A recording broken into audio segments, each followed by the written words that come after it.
ସେପରା କହିକି ଆସିଥିଲେ ଆମେ ମାସକରେ ସବୁ ବଦଳେଇ ଦେବୁ। ରଙ୍ଗ ବଦଳେଇଲେ ନା ବଦଳେଇଲେ ପରିସ୍ଥିତି ବଦଳେଇ ଦେଇ ପାରୁନାହାନ୍ତି। ପିଇବା ପାଣି ଲୋକଙ୍କୁ ଦେଇପାରୁନାହାନ୍ତି। ପିଇବା ପାଣି ଲୋକଙ୍କର ଟ୍ୟୁବୱେଲ୍ ଦରକାର, ୱାଟର ସପ୍ଲାଏ ଯେଉଁଗୁଡ଼ା ଖରାପ ହେଇଛି ତାକୁ ସଜାଡ଼ିବା ଦରକାର। ଏପର୍ଯ୍ୟନ୍ତ ଯେତେ ଯାହା କହିଲେ ବି ସେ ତ କିଛି ଶୁଣିବାକୁ ନାରାଜ।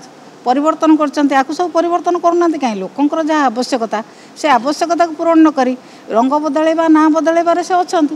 ତେଣୁ ଲୋକଙ୍କ କାମ କରିବା ପାଇଁ ତାଙ୍କର ଆନ୍ତରିକତା ନାହିଁ।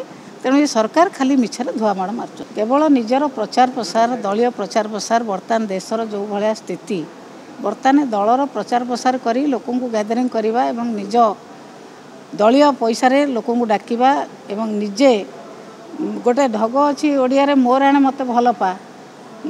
ମୋତେ ଲୋକ ଭଲ ପାଉନାହାନ୍ତି, ମୁଁ ଜବରଦସ୍ତ ଲୋକଙ୍କୁ ଡାକିକି କହିବି ମୋତେ ଧନ୍ୟବାଦ ଦିଅ, ଏଇ କଥା କରୁଛନ୍ତି ବିଜେପି ଦଳର ନେତାମାନେ, ମନ୍ତ୍ରୀମାନେ ଏଇ କଥା କରୁଛନ୍ତି। ଲୋକ ଭଲ ପାଉନାହାନ୍ତି।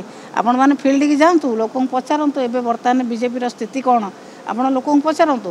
ପଇସା ଖର୍ଚ୍ଚ କରି ଲୋକଙ୍କୁ ବୁହାଇକି ଆଣି ଜବରଦସ୍ତ କହିବେ ଯେ ମୋତେ ଭଲ ପାଅ ବୋଲି, ମୋତେ ଧନ୍ୟବାଦ ଦିଅ ବୋଲି, ଏଇଟା ସାଧାରଣ ଲୋକଙ୍କ ପାଖରେ ଗ୍ରହଣୀୟ ନୁହେଁ। ଓଡ଼ିଶା ଲୋକ ତାକୁ ଗ୍ରହଣ କରୁନାହାନ୍ତି। ଆମର ପୂର୍ବତନ ମୁଖ୍ୟମନ୍ତ୍ରୀ ନବୀନ ପଟ୍ଟନାୟକ ମହୋଦୟ ସବୁ ସେକ୍ଟରରେ କେମିତି ଭାବରେ ଓଡ଼ିଶା ଆଗକୁ ଯିବ ଏବଂ ଇଣ୍ଡଷ୍ଟ୍ରିଆଲ ସେକ୍ଟରକୁ ଗ୍ରୋଥ୍ କରିବା ପାଇଁ ବିଭିନ୍ନ ଦେଶ ସହିତ, ବିଭିନ୍ନ ରାଜ୍ୟ ସହିତ, ବିଭିନ୍ନ ସଂସ୍ଥା ସହିତ ଆଲୋଚନା କରି ଇଣ୍ଡଷ୍ଟ୍ରିଆଲ ଗ୍ରୋଥ୍ କରାଇଛନ୍ତି।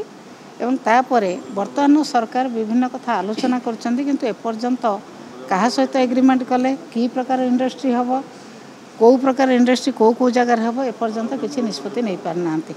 ଯାହା ମାନ୍ୟବର ପୂର୍ବତନ ମୁଖ୍ୟମନ୍ତ୍ରୀ କରିଥିଲେ ସେହି ଅନୁସାରେ ଇଣ୍ଡଷ୍ଟ୍ରିଆଲ ଗ୍ରୋଥ୍ ବର୍ତ୍ତମାନ ଓଡ଼ିଶାରେ ଚାଲିଛି ଏବଂ ବହୁତ ଇଣ୍ଡଷ୍ଟ୍ରି ମଧ୍ୟ ଭଲରେ ଚାଲିଛି।